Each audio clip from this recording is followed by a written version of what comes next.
Sikitei yule mwonesha wivu, ndiyo mwenye mapenzi ya kweli, lakini pia uvumilivu na vitendo vya karafu. Mwenzio mimi ni mtulivu na kuiba mali ya mtu.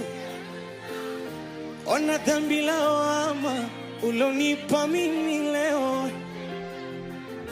Fikira zako ziko vibaya za kudhania kwamba ule demu ni kweli nilimpenda, lakini ni kama rafiki.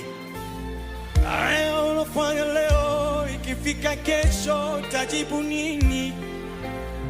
Kwa yale yote mapendo ni kama kioo aliyokupa niliona, ukazania na kusaliti kutoka kwako na kuwa mimi, kutokana na wako wivu.